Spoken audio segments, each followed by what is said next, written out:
persones d'origen paraguaiana, però que han fet una aposta ja, i m'ho han manifestat.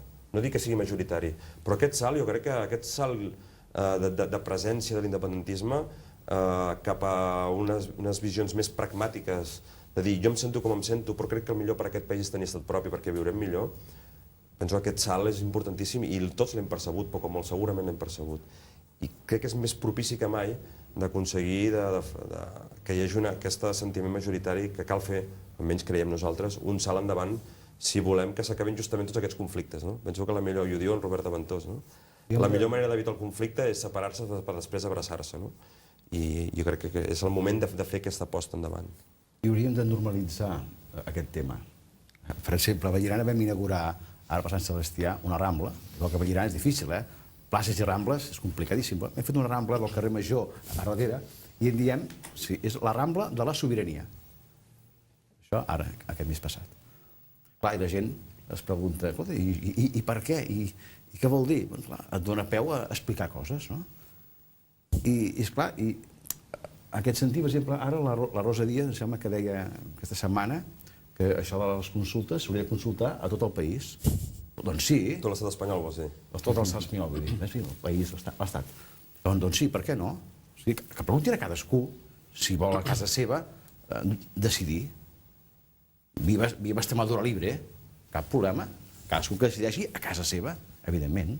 No neguem pas res a ningú. El que vull per casa ho vull pels altres. Doncs dic que la cosa és aquesta, explicar això a la gent. El dret de cada poble a decidir el seu futur. I a més, amb números i explicant el que passa quan això no es té, com és el nostre cas. Ara, precisament amb la Rambla que deia, com que era feta, acabada, amb un programa del FEIL, doncs vaig convidar la subdelegada del govern a Barcelona, i va venir.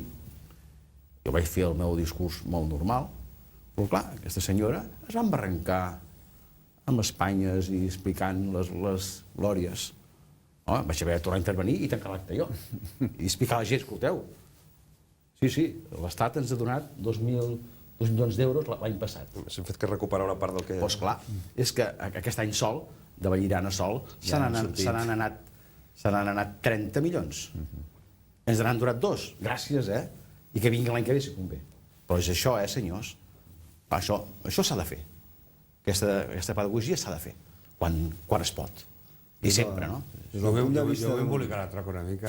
Des del punt de vista d'un republicà federalista... Clar, jo estic en un partit polític amb el que, home, venim de tradicions molt diverses, tenim la gent de l'Entesa, tenim gent a iniciativa ja independentistes i hi ha gent que és com jo, aposten per un estat federal. El que passa és que a mi m'agradaria trucar a Brussel·les i no a Madrid, amb el marc d'un estat federal, per posar-te un exemple.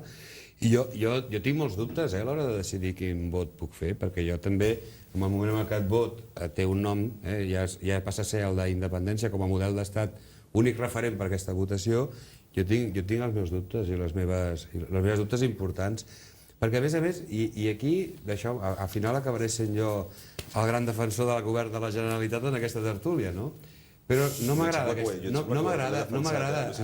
mi hi ha una cosa que no m'agrada de l'acció política d'aquest país, que és el poc que ens estimem i valorem la feina que fem. És a dir, quan a Catalunya hem tingut govern autonòmic durant 30 anys, més de 30 anys, me sembla, ara no voldria equivocar-me davant de les càmeres de televisió d'Esplugues, s'ha fet molta feina i en els darrers anys s'ha aconseguit aprovar un estatut per àmplia majoria i s'han transformat moltes coses i s'ha donat resposta a un increment de la demanda social brutal. Penseu que pràcticament s'han fet increments en places escolars, en places sanitàries. Vull dir, aquesta Catalunya nostra ha fet moltes coses aquests darrers anys i crec que no s'hi val ara començar a qüestionar el que és la legitimitat de l'actuació del govern, de la que jo n'estic orgullós, com també n'havia estat algunes actuacions de l'anterior govern. És que ara no sé què... Ja t'he dit que estic enredant. No, és que no he començat jo aquesta guerra. No estic anant bé.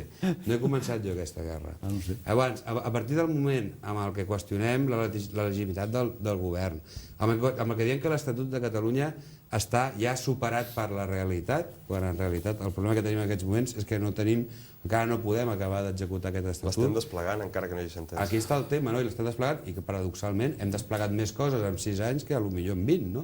Per tant, jo penso que hem d'estar contents, Però no hem és de el pensar topall. que tenim una bona màquina per treballar, no? Una bona eina per treballar des de l'actual govern de la Generalitat. T'ho dic perquè en un moment donat m'ha semblat entendre, i si no és així jo et demano disculpes d'entrada, que barrejar amb aquesta consulta amb qüestionar una miqueta l'eficàcia o el funcionament de l'actual govern de la Generalitat. No, suposo que ell comentava que sí. No, per tant, ja ho he dit, si no ho he dit bé... Que s'ha produït un augment de l'independentisme a causa de determinades actuacions Jo per una això li he banda de reforçat la seva opinió, Generalitat, perquè però comparteixo que l'acció del govern en positiu ha creat aquesta tensió democràtica. El fet que hi hagi consulta, llei del cinema, llei de consultes, determinats, llei d'educació que blinda el català, aquesta bona acció del govern de la Generalitat jo és la que crec que ha ajudat a crear aquesta tensió amb Espanya, i el rebot d'Espanya cap aquí és el que ha generat que hi hagi cada cop més adhesions a l'independentisme.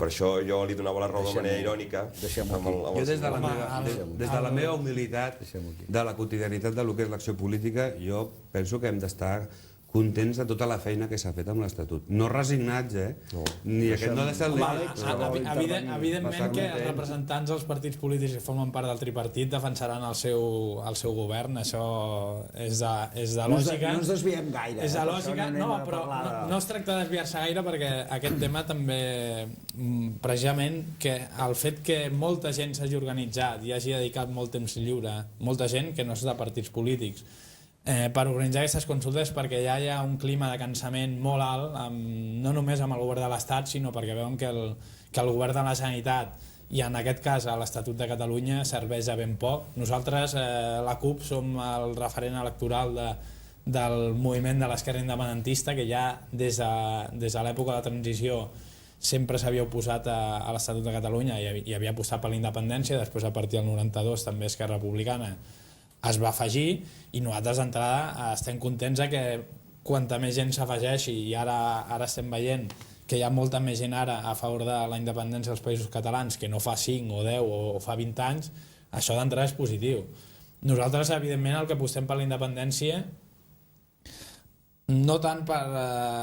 Nosaltres creiem, sincerament, i sempre hem cregut, que com a nació que som, la nació catalana, i això ningú pot posar dubte, encara que ho vulguin treure d'un preàmbul o no, creiem que qualsevol nació té dret a administrar-se pròpiament i ser un estat independent. No per anar en contra de ningú, perquè nosaltres també a vegades hi ha gent fins i tot a Castella, a organitzacions com Izquierda Castellana, que defensen l'autodeterminació de les diferents nacions. I a León. Sí, o en altres nacions. I per tant nosaltres el que apostem és que, igual que ara s'està organitzant la gent per decidir el seu futur a nivell nacional, la gent també s'organitzi per decidir el seu futur, com volem, quins drets laborals volem, com volem defensar el nostre territori, com ens volem organitzar socialment. Tot això també s'ha de permetre, i l'altre dia, per exemple, parlava amb companys de Sant Celoni, que allà es va fer un referèndum i per si la gent està d'acord amb una àrea residencial estratègica, que són uns plans que fa la Generalitat per construir pisos sense comptar molts cops amb el mateix municipi, i allà va sortir que no, i després l'Estat ha invalidat aquesta consulta popular on hi va participar molta gent. O sigui, que nosaltres creiem que el dret a decidir ha d'anar molt més enllà de l'àmbit nacional, i que ha de representar tot aquest procés també un canvi a nivell social, i on sigui la ciutadania realment qui pugui participar en aquest sentit. I molts cops no és que la gent neixi independentista, sinó que ens obliguen a ser-ho molts cops. Llavors,